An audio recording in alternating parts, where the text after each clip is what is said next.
Alright, so this is the first video of this channel. What's up, everybody? My name is Johnny. I'm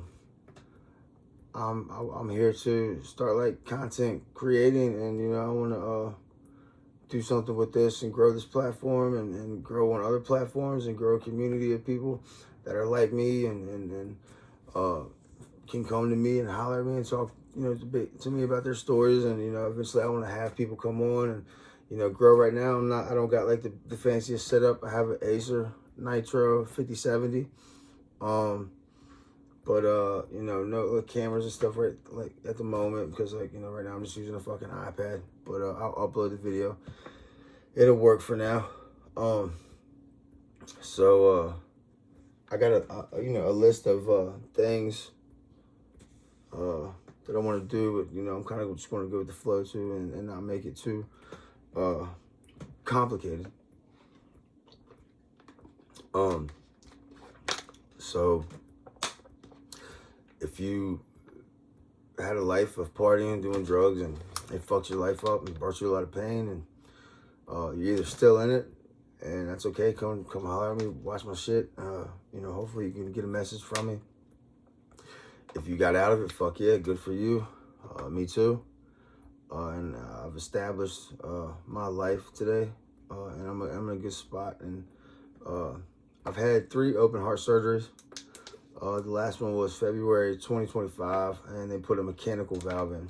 So my heart, you can hear my heart ticking. I sound like a fucking watch. So yeah. Work. After the 3rd surgery, I did tree work, and after this 3rd surgery, man, it wasn't in the books for me, because I trimmed trees out of the bucket, out of a bucket truck, and I don't have it in me to do it anymore because of my heart. So I'm going down this road, and I know it's going to work, because I got faith, and I'm going to put the work in. And listen to what people have to say, and do different things to make this thing grow. So I hope you're with me, like, watch my stories, help me grow. I'll help you grow as a person. If you got something going on, like, let's be there for each other, man, because I'm tired of this bullshit world that we live in, where it's left and right and this and that, and bang and boom, and it's just like, just be together, man. Like, let's come together and help everybody. So if you have an open mind and you've been through some shit, and you want to hear some shit and talk about some shit, then this page is for you, and like, I'm here for you. So before addiction, I was an athlete. I would play sports in high school and stuff, but I would quit like in the middle of the season. Don't know why. I ran with the popular crowd. Like, we were popular kids. Like, we all look good. We were the good looking ones. And I just didn't feel like I fit in, even though they were all my friends, and they probably had, different views than what I think they had. But in my head, they didn't like me. And, well, a few of them didn't. A couple of them were my boys. They were my homies. But the other kids that, ran with us, I just felt like they thought that they were like better than me and stuff. And, I was definitely faster than most of them, pretty much all of them. And I was a hell of a receiver, man. Hell of a long jumper, 100-meter dash. I was fast as fuck. But like I said, I would always quit. But I cared about my body, man. Like, I worked out, and I stayed fit, and I wouldn't eat chocolate. I wouldn't eat nothing that fucked my body up. I was carefree, man. Had no cares in the world. Loved everybody, man.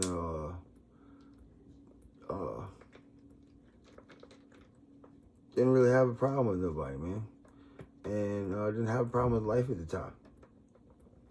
Things was going good before addiction. Now, I don't know when to say that my addiction really started, because I started using in 8th grade. Definitely smoking pot in 8th grade. And then my boy came down. I came outside to the bus stop one morning. My boy come down the street and was like, yo, I have 10 Oxycontin. They were 10s or 5s, and this is Oxycontin, not oxycodone, not Percocet, Oxycontin. And I think I took like fucking 8 of them or something. The first time ever, man, which was fucking stupid. But nothing bad happened to me, but I was loopy, you know, like they put you under for surgery or something like that, or they give you all them drugs and you're just like loopy and shit. That's how I was. I was loopy. I was so fucked up. I ended up drawing my teacher like a bunny rabbit, and like it was like a fucking teacher we never had. She was like covering for somebody. Miss Balzerman was her name, and I drew her a picture of a fucking rabbit. I don't know why, but yeah. So my addiction started young, but I don't think it took a hold of me until really the end of my junior year, senior year, and that's when. That's all I wanted to do was get pills, man. Pills were my thing. Downers.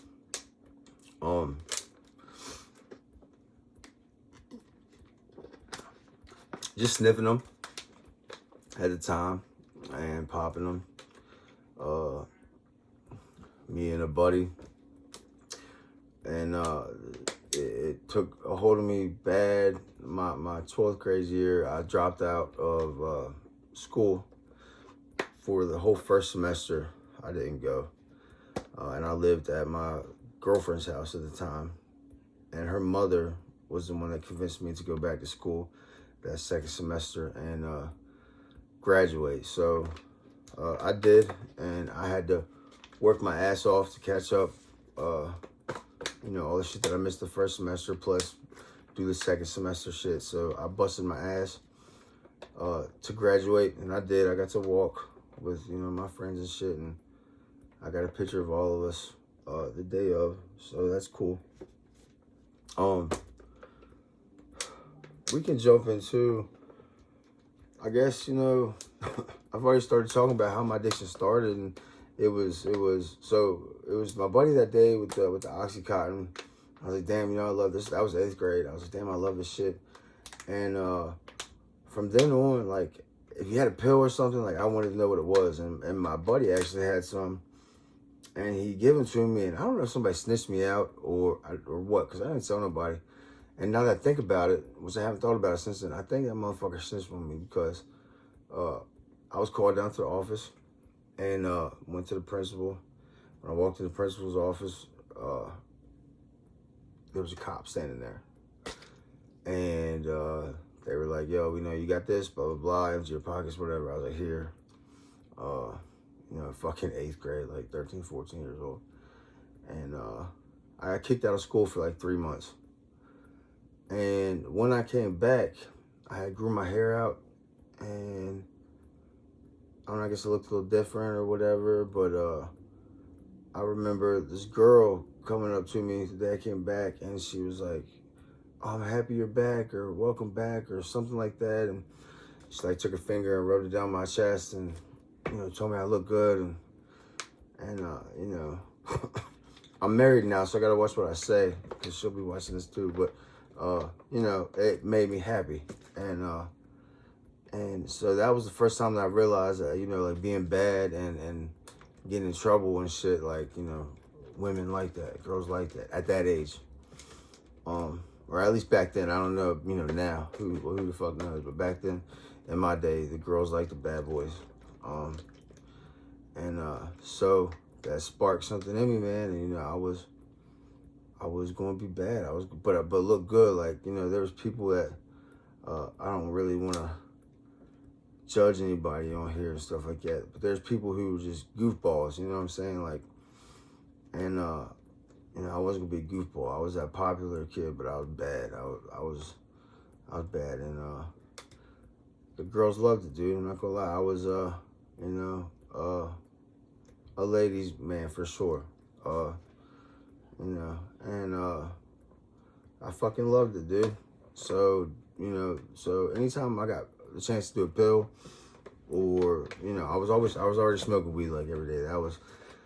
That was the thing. But anytime a pill come around, like, at this point, I'm not going around looking for pills. But at this point, I'm definitely smoking weed every day. And like I said, if somebody's got something, I'm like, yeah, let's do it.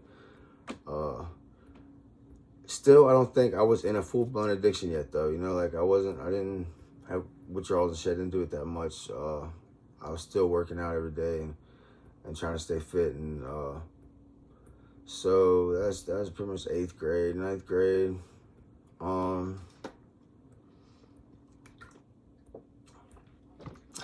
That was a good year. Not many drugs involved.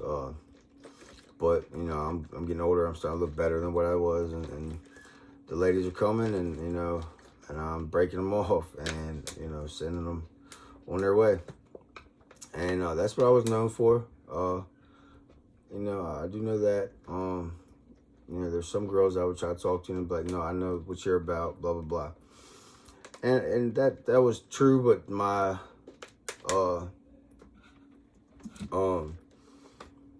10th grade year, junior year, I started dating someone, and she was my first, you know, long-term relationship, and it went on from, I don't think we started in 10th grade. I don't think, it could have been in the 10th grade, but I think it was our junior year we started dating, and we dated junior year, senior year, and it got, after the senior year, it was just kind of toxic, on and off type shit, until eventually we stopped talking altogether. And I put that girl through hell. I was a very jealous person, and you know, by the time I started dating her, the drugs were pretty much almost an everyday thing. I'm looking for pills and stuff like that. Still don't know about it. I still didn't know about addiction though. Like, it still wasn't like, you know, a thing to me. I had gotten a script of Klonopin prescribed to me, and I took like all of them the day I got them. And my mom had kicked me out of my house. You know, like she did that. You know, I was young and she kicked me out at like 15, 16, man. And you know, like. So that was the shit I had going at the house. Like, my mom really didn't give a fuck, man. Like, she acts like she does and did, but, you know, you shouldn't kick your fucking kids out. I don't care how bad they're doing. You don't take a kid away from the roof over their head. So, luckily, my girlfriend's mom, you know, was willing to let me live there with them. And I took advantage of that. And so, like I said, I took that whole script to Klonopin. And blacked out, you know, of course, you know, you're not going to know shit. You're not going to know what the fuck you're doing. You think it was like 15 to 20, maybe 30 Klonopin. Might not have been 30. But I took the whole script. Blacked out for like a day or two. Came to in my bed with my girlfriend, and she told me that, you know, I obviously blacked out. We went up to the house, and I was sitting up in the bed. And I just started throwing a projectile, like vomiting, across the room. So, you know, and then so they had to strip me down. Her mother and her stripped me down and give me a shower. You know, so, you know, for her mother to do that was very, you know, shows who she was. And she was a very good woman. And so was my girlfriend. You know, and I put her through hell, and to this day, you know, I feel bad and wish that I could, you know, say sorry. You know, it's, you know, I've grown up a lot. You know, I'm 35 now, so like obviously a lot has changed. I'm no longer the way that I was, and I wish I wouldn't have been like that at that age, man. But you know, I had, like I said, my mother wasn't a motherly figure, so my trust in women was robbed from me. I didn't trust women, man, because my mother did a lot of things that you know, that one woman in your life, your mother, is supposed to be there no matter what, and she establishes what women are like, you know, into her kids, you know, life. That's what she does. She, you know, that's your mother, you look up to her, blah, blah, blah. You know, that's how a woman is to you, blah, blah. And my mother was you know, terrible, man. She was okay. But, and she won't admit how bad she was, but she was fucking terrible. You know, so, 11th, 12th grade is when my addiction was kicking in. And like I said, I put that girl through hell and her mom. Wish I didn't, but I did. So then, I ended up breaking off, I think, the year we graduated. And, let's see, so 19. So I think I'm like 19 at the time. And my boy has Dilaudid. And anybody who knows what a Dilaudid is knows that, you know, you don't sniff them fucking things. You know, do them the other way. I don't know what YouTube, or I'm allowed to say on YouTube or what, but, you know, you do Dilaudid through your blood. We'll just put it like that. And I was curious, man. So, you know, curiosity kills a cat, and he gave me one, and I did it, and I fucking fell in love. And it was off to the races, man. That's when my addiction started. Was the first time I stuck that thing in my arm, and did that Dilaudid.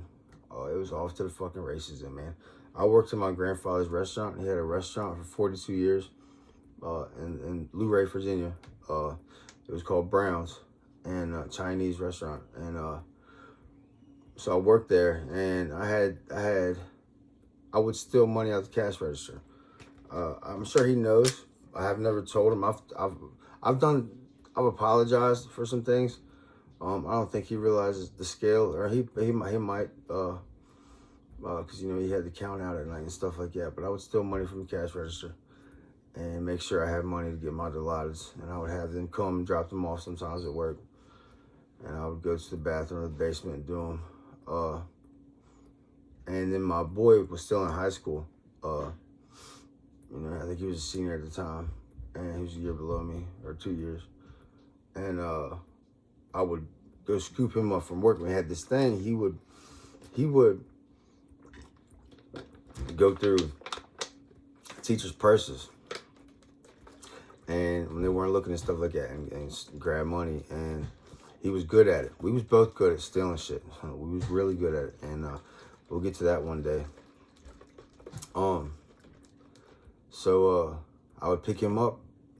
I would have my money that I made from tips, and I'd have my money that I stole from my grandfather, and he would have money that he stole from the teachers, and then we would go get fucked up, man. There was days when we would get Xannies and pills, and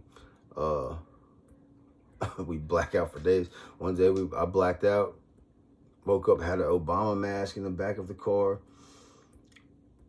Pill bottles were strung out all over the place. My boy was gone. I almost said his name. My boy was gone. And it was like 2 days later, and I was like, what in the fuck? I woke up in my car at my high school football field. Woke up in my car, and I was like, what the fuck? And I went looking for him, and apparently we blacked out. He was comatose. His aunt, who he lived with at the time, called the EMS because he was like comatose. So, yes, that's pretty much how it started, who I was before. And, you know, a little bit about my home life and stuff. And so, you know, all these videos going to be about that, and, you know, other stories and happy times, good times, sad times. You know, I'll break it all down for you, and, you know, and just help me grow this community, you know, and make it something. And, you know, if you got any ideas for me, if you want to know anything, you know, hit them comments, and, you know, let's do this thing together, man. Like, you know, let's grow. So, yeah, I hope y'all enjoy, and I'll be coming out with some more. Thank you.